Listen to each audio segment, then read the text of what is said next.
Alors, bonjour mes très chers abonnés, ici c'est encore Jordan Konke, bienvenue dans cette nouvelle vidéo YouTube, dans ma chaîne YouTube Parcours d'ingénieur. J'espère que vous allez bien et que vos projets d'immigration avancent bien. Alors, sur cette chaîne, pour ceux qui sont nouveaux sur cette chaîne, ici c'est Parcours d'ingénieur. Ici c'est la chaîne où on te partage certaines expériences au Canada, où on te partage également des informations comme ce que je vais te partager aujourd'hui. Alors, si tu souhaites venir au Canada, et si tu es même déjà au Canada et que tu veux rester dans l'actualité de l'immigration et de l'actualité du monde, alors je t'invite à t'abonner sur cette chaîne car ici on partage beaucoup d'informations.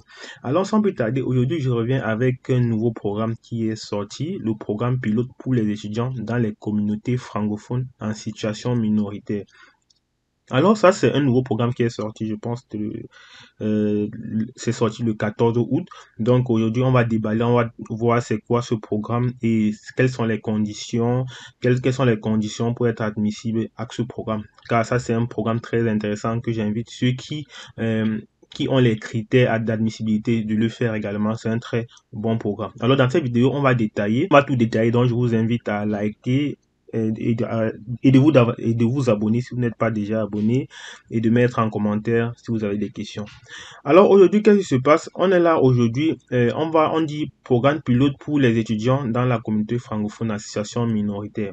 Le programme pilote pour les étudiants dans la communauté francophone en situation minoritaire est un moyen pour les étudiants d'expression française de certains pays d'obtenir le permis d'études. Il offre aux participants la possibilité de rester dans une communauté francophone en situation minoritaire hors Québec.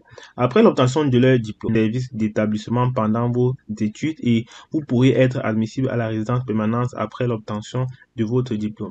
Alors voilà les deux gros avantages de ce programme que j'aimerais partager avec vous aujourd'hui. Les gens vont demander, ok, en quoi ce programme est spécial? Le programme est spécial parce que vous pourriez être admissible à la résidence permanente après l'obtention de votre diplôme. Donc du genre, tu finis, tu obtiens ton diplôme et tu peux faire directement la demande de ta résidence permanente. Et ça, c'est une très bonne chose.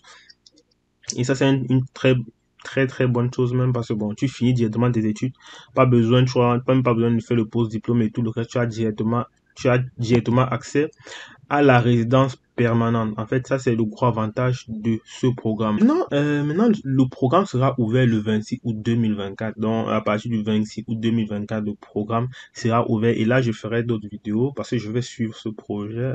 Je vais partager les informations sur ce projet lorsque ça sera disponible. Donc, j'imagine que le 26 août, il y aura encore plus encore d'informations, plus d'informations parce que ici, on n'a pas encore donné la liste des établissements qui sont admissibles à tout cela. Donc, lorsque la liste va sortir et tout le reste là, je vais partager ça sur cette chaîne. Donc, je t'invite à tout. Maintenant, on dit, sur cette page, qui peut présenter une demande? Donc, voici les conditions. On peut présenter une demande. On vous met pays de citoyenneté admissible. Donc, c'est pas tous les pays qui peuvent être admissibles. Donc, voici la liste des pays qui sont admissibles à cette demande. Donc, c'est pas tous les pays. Je pense qu'il y a le Cameroun parmi, il y a la Côte d'Ivoire, Djibouti, il y en a vraiment. Donc, pour participer à ce programme, il faut d'abord que ton pays soit admissible. Donc, si ton pays est admissible, alors tu pourras participer. Conditions requises pour votre programme d'études.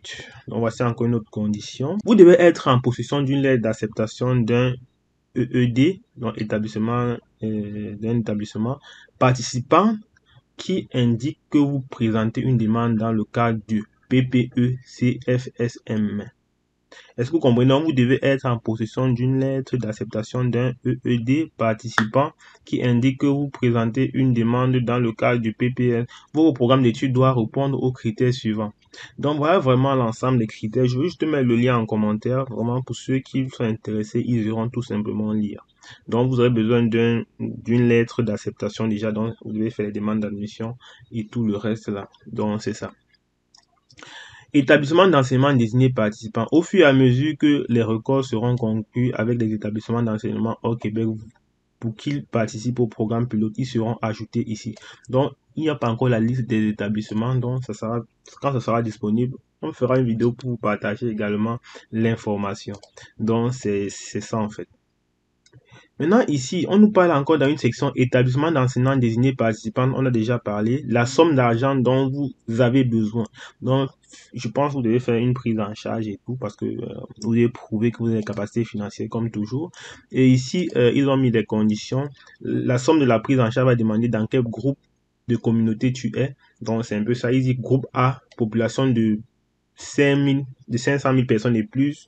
Groupe B, population de 100 000 personnes et plus. Groupe C. Donc, quand tu vois, j'imagine quand vous avez fait vos demandes d'admission, il faudrait peut-être aller regarder dans quel groupe l'établissement se trouve et savoir combien vous avez préparé pour vos preuves financières. Je pense c'est un peu un truc comme ça qui veut dire. Ça, c'est ma propre analyse à moi. Donc, ça, c'est ce qui concerne les preuves financières. Et maintenant, amener un membre de votre famille avec vous. Donc, il dit ici qu'également, vous pouvez amener il dit, vous pouvez faire venir votre époux ou conjoint de fait et vos enfants en charge avec vous au Canada. Ils peuvent avoir droit à un visa de visiteur, un permis d'études, permis de travail. Donc, vous pouvez venir ici avec votre famille. Donc, c'est seulement également ça qui est dit ici. Et eux, et vous devez soumettre leur demande en ligne lorsque vous demandez votre permis d'études. Voilà. Donc, c'est ça. Accès au service d'établissement. On remonte. On dit accès au service de l'établissement, voie d'accès à la résidence permanente. Bon, si on va sur voie d'accès à la résidence permanente, vous pouvez être admissible à la résidence permanente ainsi que votre famille, en fait, après avoir obtenu votre diplôme. Si vous répondez aux critères suivants, vous êtes résident au Canada, hors Québec, vous avez un statut de résident temporaire valide au moment où vous présentez votre demande, vous avez obtenu un grade ou un diplôme admissible pendant que vous participez au PPECFSM. Les critères supplémentaires peuvent être exigés. Donc, en fait, on a fait un grosso modo en 10 minutes que la vidéo va faire. Je ne peux pas vous présenter tout le programme. En fait, je voulais juste vous informer que bon, il y a un nouveau programme. Alors, c'est à vous, c'est de votre responsabilité d'aller lire ligne par ligne, critère par critère et essayer de chercher plus d'informations s'il y a certaines choses que vous ne comprenez pas. Donc, bon, le but de cette vidéo, c'était juste de vous partager cette nouvelle information pour dire, ok, il y a un nouveau programme pour les francophones. Exactement, c'est plus pour les francophones qui vont vivre hors du Québec, en fait, c'est ça. Donc, le programme sera ouvert à partir du 26 août 2024. Donc, il y aura plus d'informations, j'imagine. Et les établissements qui sont admissibles, seront publiés sur le site de l'IACC également lorsque ce sera disponible. Je vais également faire une vidéo pour partager cela avec vous. Donc, j'espère que la vidéo vous a plu et n'hésitez pas à liker et abonnez-vous pour plus d'informations. Je vous ferai une autre vidéo lorsque j'aurai plus d'infos, lorsque l'IRCC en fait va publier plus d'informations au sujet de ce programme. Donc restez connectés à la chaîne. Ici c'était Jordan Kamanko, merci d'avoir regardé la vidéo. On se retrouve dans une prochaine vidéo. Ciao ciao les amis.